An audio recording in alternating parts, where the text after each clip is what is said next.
반갑습니다. 오늘은 요나서 1장 말씀을 함께 나눌게요. 1절 말씀 제가 있습니다. 여호와의 말씀이 아미디의 아들 요나에게 임하니라 이르시되 너는 일어나 저 큰 성읍 니느웨로 가서 그것을 향하여 외치라. 그 악독이 내 앞에 상달되었음이니라 하시니라. 그러나 요나가 여호와의 얼굴을 피하려고 일어나 다시스로 도망하려 하여 욥바로 내려갔더니 마침 다시스로 가는 배를 만난지라. 편견은 선교의 걸림돌입니다라는 제목으로 말씀을 나눌게요. 요나서 1장에 소명받는 요나가 소개되죠. 성경 표현 그대로 그 악독이 하늘에 사무칠 만큼 악한 니느웨 사람들에게 가라고 보냄을 받아요. 그러나 요나의 반응이 예사롭지 않죠. 여호와의 얼굴을 피하려고 일어나 소명을 거부하고 있습니다. 소명을 거부한 이유를 살피기 위해서 우리는 당시의 역사 정황을 먼저 고려할 필요가 있는데 제가 앞서 열왕기에 표현되어져 있는 요나와 이 요나서의 요나가 동일한 인물이 아닐 수 있다라는 전제에서 말씀을 드렸죠. 근데 또 한편 반대편에서는 두 사람이 동일 인물이다 이렇게 말하는 사람도 있어요. 지난번에 동일 인물이 아니라는 관점에서 말씀을 나눴다면 이번에는 동일 인물이라는 말씀의 가정을 가지고 말씀을 한번 해석을 해보면 또 다른 측면에서 우리에게 던지는 도전이 있다고 생각을 합니다. 요나가 활약했던 주전 8세기 여로보암 2세 치하의 북이스라엘은 인근 적대국이었던 다메스의 아람이죠. 아수리의 침입 약화된 틈을 타서 국토를 회복하고 전례 없는 경제 부흥을 일으키죠. 이 같은 번영에 도취된 이스라엘의 부패한 사회와 영적인 타락은 이스라엘이 열국에 드높여질 여호와의 날이 올 것이라는 기대에 부풀어 있었어요. 아모스 5장에 보면 이러한 착각을 가능하게 할 수 있었던 이유는 요나의 증언 때문이죠. 열왕기 하에 있는 말씀을 이게 요나의 증언이 동일한 인물이라고 보는 거예요. 보는 관점에서 해석을 해보는 거예요.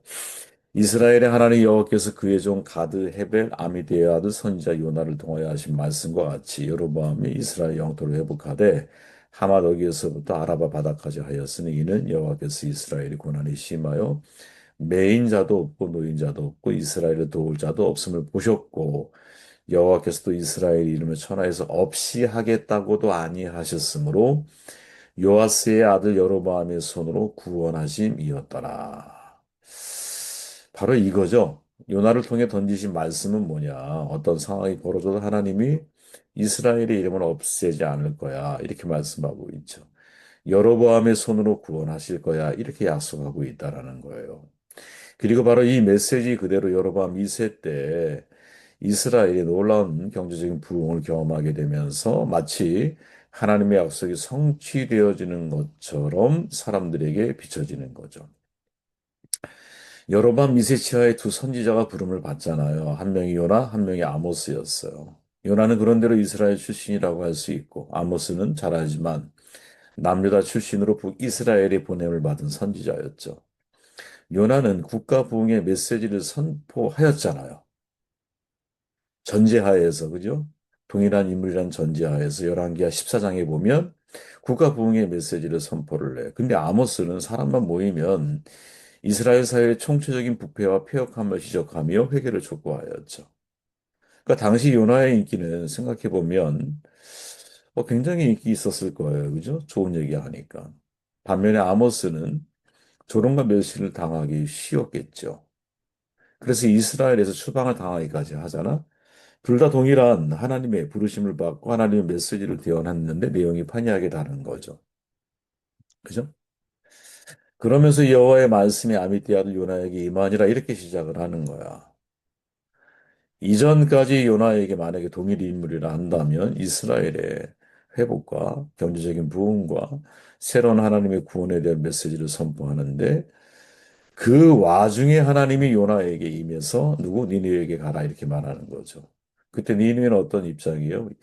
이스라엘의 너무나 위협적인 존재인 거죠. 그죠?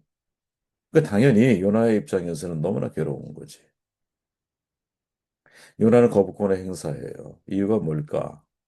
사장에 보니까 요나서 사장에 보니까 여호와여 내가 고국에 있을 때에 이러하겠다고 말씀하지 아니하셨나이까. 이때 이러하겠다고 말씀한 내용이 무엇일까를 추측해 보면 이걸로 근거로 놓고 볼 땐 동일 인물로 보는 것이 유력한 그런 관점이 될 수도 있겠죠. 그죠? 그러나 하나님이 천하에서 이스라엘의 이름을 면하지 않아. 사라지게 하지 않을 거야. 여로보암을 통해서 구원하실 거야. 바로 이 메시지인 거죠. 그러므로 내가 빨리 다시스로 도망하였사오니 주께서는 은혜로우시며 자비로우시며 노하기를 더디하시며 이내와 그시사 뜻을 들이켜 재앙을 내리지 아니하시는 하나님이신 줄 내가 알았음이니이다. 지금 요나는 니느웨에 가서 하나님의 심판을 선포하는 것 자체가 두려운 게 아니에요. 반대로 심판을 선포했을 때 혹시 니느웨 사람들이 회개하면 그러면 선하신 하나님께서 니느웨에 대한 심판을 철회하시지 않을까? 이게 감지가 되는 거죠. 그죠? 이게 감지가 된 거야. 어찌 보면 요나의 입장에서 또 북이스라엘 사람들의 입장에서는 니느웨는 경계해야 할 1순위죠. 1순위 원수 같은 대상이잖아요. 그 사람들을 구원하시려고 해요. 하나님께서 받아들일 수 없죠. 왜? 이게 그 무서운 자민족 중심주의라고 하는 편견이 발동하는 거죠. 분명 하나님은 이 세계가 다 곧 나의 땅이야. 나의 것이야. 세계가 다. 그죠? 열방이 다 하나님의 것이야. 라고 선포를 하셨는데 그 하나님의 마음을 헤아리지 못하는 거죠. 그죠? 저는 오늘날도 여러분 이런 모든 사실은 마음들이 모든 나라에 사실 다 잠재되어 있다고 봐요. 1990년대 들어서 부러진 한국 사회 이방인 차별주의, 일종의 자민족 중심주의라고 볼 수 있는 거죠. 그죠? 우리가 동양의 오리엔, 뭐죠? 이 동양인을 좀 비하하는 생각 우리가 가지고 있잖아요. 마찬가지죠. 저는 마찬가지라고 봐요. 한국 사람도 역시 이상하게 아시아 계통의 사람들을 보면 우리보다 약간 열등하고 근거도 없어요, 사실. 그죠? 인종을 무시하고. 과거에 우리 한국에 들어왔던 이주민들을 보면, 그죠? 그런 무시들을 얼마나 많이 당했어요. 그죠? 사실 이러한 태도들은 역사적으로 계속 반복되고 있는 거거든요. 파시즘이나 극우민족주의나 다양한 형태의 인종주의, 자민족 중심주의의 전형이죠. 20세기에 들어서 그것은 제국주의의 침략으로 나타나고 공산주의 붕괴 이후에 러시아에 나타난 인종 강제 이주 사건, 여러분 다 기억하시잖아요. 인종 청소, 극우민족주의, 그죠? 이런 모든 것들이 사실은 오늘날도 우리가 경험하고 있는 자민족 중심주의의 아주 이기적인 모습인 거죠. 지금의 미국이 어떻게 보면 대표적인 또 다른 형태의 모습으로 우리에게 비춰지는 것이 아닌가. 자기밖에 모르는 거 아니야. 미국이 최고 아니야. 미국이 최고일까요? 과연? 정말 고민하게 만들죠. 그죠? 정말 저는 그분들의 마음속에 하나님은 없다고 봐요. 그죠? 본인이 하나님이 된 거지. 모두가 다 그런 마음을 가지고 있는 것은 분명히 아닐 거예요. 그러나 역사의 흐름을 놓고 보면 항상 어떤 시기나 상황이 돼버리면 그 사람들은 자기중심적인 사람으로 이게 집단으로 확대되면 자민족 중심주의라는 모습으로 이게 이스라엘 사회에서는 선민이라고 하는 특권 의식으로 이게 미국이라고 하는 초강대국에서는 자국가 중심주의로 흘러가는 거죠. 나를 위해서는 다른 나라 그냥 가서 땅 따먹기 해도 아무 상관이 없는 거야. 신흥 제국주의의 도래라고 표현할 정도로 지금 시대가 정말 급변하고 있는 가운데 있는 것 같거든요. 어떻게 우리는 살아내야 할까? 자, 지금까지 자기의 조국 이스라엘은 거의 150년이 지나도록 아무런 돌이킴이 없어. 연어가 볼 때. 하나님으로부터 멀리 떠나서 살아가고 있어. 그런데 하나님은 저 악한 니느웨 백성들에게 기회를 주시느냐? 이게 요나의 숨겨진 마음인 것이죠. 시간이 있다면 하나님께서 자기 백성을 돌봐야 되는데 왜 니느웨 백성을 돌보시겠다고 하는 것이냐? 이 편견이 그의 가슴 속에 지배하고 있는 거죠. 근본적인 이유는 뭐냐? 세계가 다 내게 속하였나라고 말씀하신 이 하나님의 마음, 신의 산에서 말씀하셨던 이 마음을 이스라엘 사람들이 놓치고 있죠. 요나도 역시 마찬가지죠. 그죠? 하나님은 나만의 하나님이 되어야 하는 거야. 나를 위한 존재여야 되는 거야. 나 외에 나에게 공격적으로 대하는 사람들에 대해서는 하나님이 그들의 편에 서시면 안 되는 거죠. 그래서 제가 항상 그런 질문을 던지게 됐잖아요. 항상 하나님이 내 편만 나만 옳다고 이야기하고 계실까? 그죠?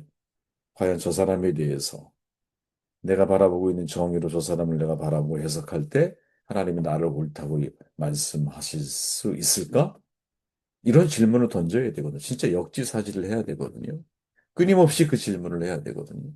끊임없이 그 질문을 던질 때만이 내가 심판자가 되지 않을 수 있어요. 내가 하나님의 자리에 나를 세우지 않을 수 있다니까. 편견의 사전적인 의미가 뭔지 다 아시죠? 공정하지 못해 한쪽으로 치우친 생각이에요. 편견을 가진 사람들은 남의 말 듣지 않죠. 자기 생각에 집착해. 그리고 고집을 부리게 돼. 심지어 하나님의 말씀조차도 자기 식으로 해석하고 믿죠.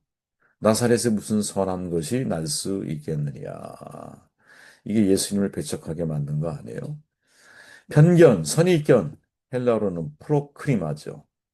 영어로 해석을 해보면 미리 판단한다. 예단하는 거죠. 미리 판단하는 것. 실체를 정확하게, 사실을 정확하게, 진실이 무엇인지를 정확하게 보기 전에 미리 내가 판단해서 다 끝내버리는 거야. 그죠? 그렇기에 진리를 왜곡하게 되어 있고, 변화의 걸림돌이 되게 되어 있고, 항상 갈등과 분노를 일으키는 아주 무서운 결과들을 만들어낼 수 있는 거거든요. 그 신뢰가 사도행전 10장에서 고넬료 선교에서 가장 큰 걸림돌이 누구였느냐? 그 베드로 자신이었다는 거죠. 복음이 문제가 있는 게 아니야. 베드로 자신이 문제가 있었어요. 근데 그 베드로는 어떤 사람이에요? 유대 전통에 의해서 하루에 3번씩 기도하는 사람이야. 기도를 하는데도 그 편견에서 자유롭지 못하고 있어요. 그때 성령이 나타나시죠. 또 두 번째 소리가 있으되 하나님께서 깨끗하게 하신 것을 내가 속되다 하지 말라. 이방인에 대한 편견의 장벽을 누가? 성령 하나님께서 깨고 계시죠. 저는 이게 되게 중요한 장면이라고 봐요. 우리가 어떻게 편견이 깨어질 수 있느냐. 그것은 성령의 가르침과 역사가 우리에게 주어져야 되는 거죠. 성령이 내게 명하여 아무 의심 말고 함께 가라 하시면 이 6 형제도 나와 함께 가서 그 사람의 집에 들어가니. 예. 하나님 말씀을 우선순위에 들 수 있겠느냐. 여러분, 많은 사람들이 이제 진짜 우리가 그 싸움을 지단하게 해왔잖아요. 그죠? 근데 이 과정을 통해서 배워야 할 중요한 교훈이 우리는 있다고 봐요.